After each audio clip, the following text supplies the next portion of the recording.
Société secrète.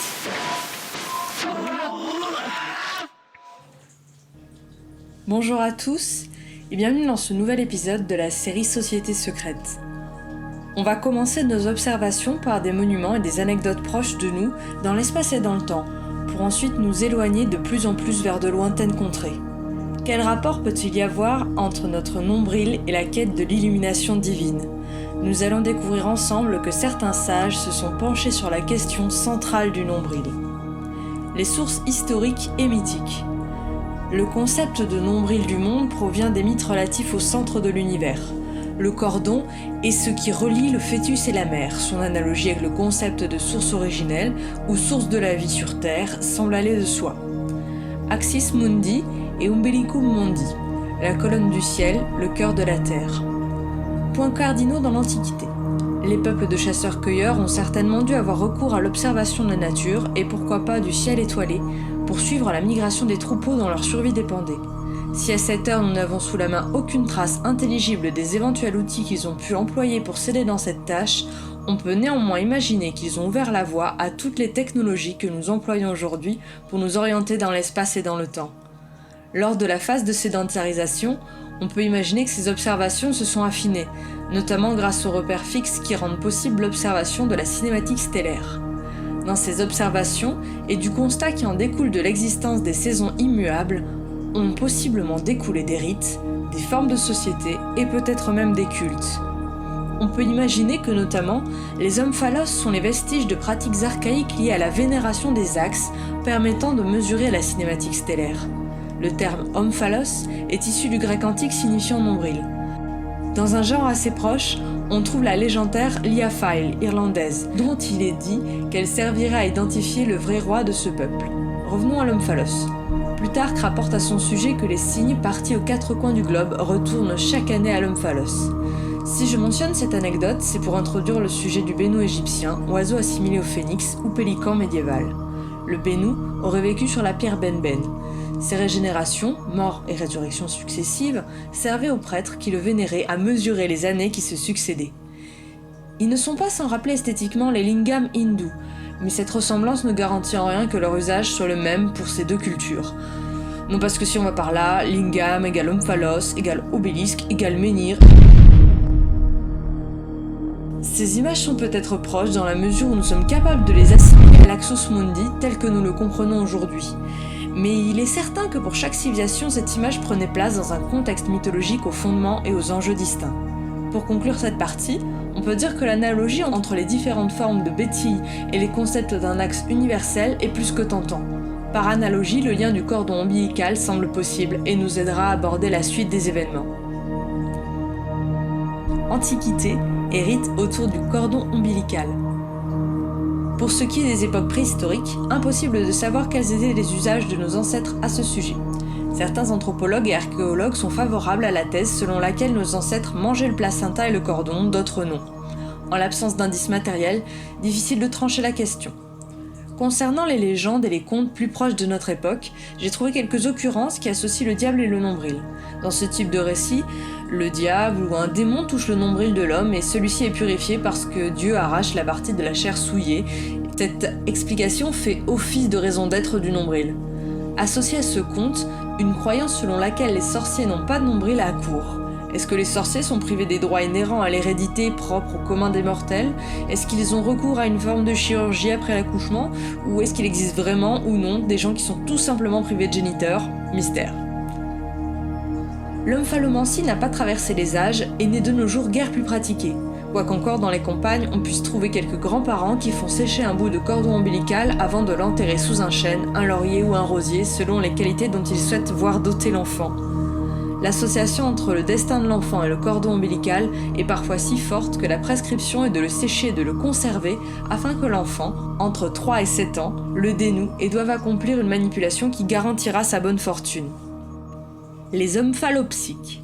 Contempler son nombril dénudé pour atteindre l'illumination dans l'arrière-boutique d'un coiffeur.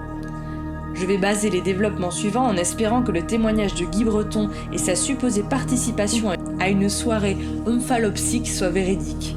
Si son expérience a réellement eu lieu, et si elle est en quoi que ce soit représentative pour ceux qui vénèrent le nombril sacré, il semblerait que ce culte puise ses racines dans des mythes anciens, sans pour autant parvenir à autre chose qu'une forme de thérapie de groupe plutôt cheap.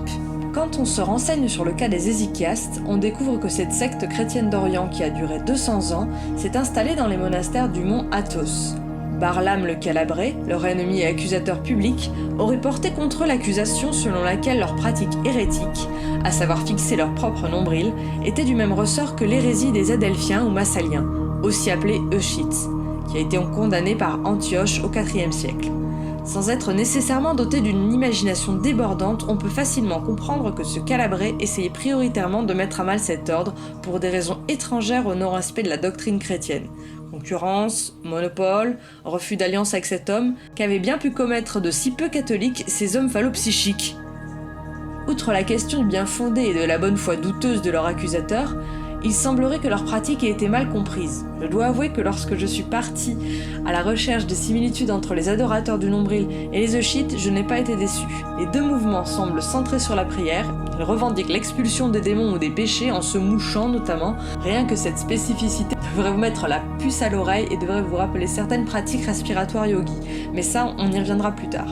Et cela dans le but de se purifier et de s'unir à Dieu. Même s'il existe des divergences doctrinales, des rites différents chez chacun d'eux, je peux comprendre que ces pratiques autonomes et marginales ne devaient pas enchanter la papauté. Il est aussi probable que les analogies possibles entre certaines formes de prière bouddhique et la pratique des Euschites aient, sinon suscité la dérision, éveillé la méfiance des autres chrétiens. Andronique III, empereur à la tête de l'empire byzantin au XIVe siècle, eut à lutter contre les hommes phallopchiques, et plus largement à alimenter le débat autour du nombril des prêtres. Mais il ne parvint à rien, et il dut reconnaître ce mouvement comme tout à fait orthodoxe. Le cordon ombilical, image du lien avec l'Ève originelle. Magie par analogie. Adam avait un nombril, j'ai un nombril, je suis pourvu des mêmes ressources qu'Adam. Le pouvoir de la ventropie, l'omphalloscopie. Tel qu'appelé par Lev Gillet dans Un moine de l'église d'Orient en 1963, relève plus d'une mécompréhension des pratiques d'introspection inspirées très largement du yogisme. Cet attachement au nombril serait lié à la mécompréhension des instructions visant à désigner métaphoriquement le cœur de l'homme, au sens philosophique et non pas anatomique. Se regarder le nombril ne reviendrait donc pas à se plonger dans la contemplation de notre humaine anatomie, mais plutôt à la recherche de la quiétude des passions par la pratique de la méditation. D'ailleurs, cette histoire de lumière dans le cœur des hommes n'est pas sans rappeler la vision mystique de Siméon, le nouveau théologien, qui au début de l'an 1000 apporta au dogme chrétien sa théologie la lumière incréée. Cet apport ne reposant sur aucune science profane, aucune spéculation intellectuelle et aucune connaissance rationnelle. Cet apport purement mystique serait-il un des nombreux éléments à la source des adorateurs du nombril ? Nul ne saurait se prononcer avec certitude sur le sujet. La quête de l'apaisement des passions et démons, les ézéchiasmes. Cette pratique magique relève plus de l'analogie par analogie. Parce que ces simagrées sont anciennes, elles doivent receler un moyen occulte pour parvenir à l'illumination. C'est un peu le même raisonnement qu'un enfant qui essaierait de faire disparaître une table, à la manière d'un magicien en la recouvrant simplement d'un drap et en criant abracadabra. Une discipline spirituelle, ce n'est pas seulement des gestes, une allure ou une grande dose de foi, c'est un raisonnement, un fond, une forme, pour prendre part à une vie spirituelle collective. Adam et Ève, la controverse du nombril d'Adam au XVe siècle. La controverse byzantine entre les partisans des adorateurs du nombril et leurs célèbres détracteurs calabrés opposait les partisans d'un catholicisme à tendance humaniste à un catholicisme plus mystique. La controverse concernant le nombril d'Adam, quant à elle, a été moins ouvertement politique. En effet, si on y pense, même superficiellement et sans avoir besoin de s'engager sur le chemin de la foi ou de l'absence de foi, on peut se représenter Adam, le supposé premier homme mythique, comme une créature procédant de la volonté divine et non pas comme un être engendré par une femme. Rien qu'à lui seul, ce processus de création d'une entité divine personnifiée comme masculine pourrait être un intarissable sujet de discussion et de spéculation diverses. Pour en revenir à notre sujet, concentrons-nous sur la représentation d'Adam. Le postulat de base est que Dieu a créé les êtres humains à son image et que Ève procède d'Adam. Adam n'a vraisemblablement pas connu la gestation, pas plus qu'Ève. Il ne devrait donc logiquement pas être doté de nombril, vestige d'un cordon ombilical entre la mère et son enfant. Seule la deuxième génération d'êtres suivants devrait en être dotée. Or, très peu de peintres et de sculpteurs ont fait le choix de les représenter autrement qu'avec un nombril. Pour conclure cette vidéo, j'aimerais évoquer le cas des bodemodeurs qui se font retirer leur nombril. C'est l'omphalectomie.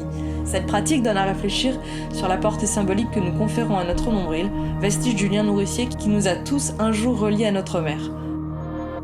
Je vous invite à me suivre sur les différents réseaux sociaux, Facebook, Instagram et ici sur ma chaîne. À la prochaine!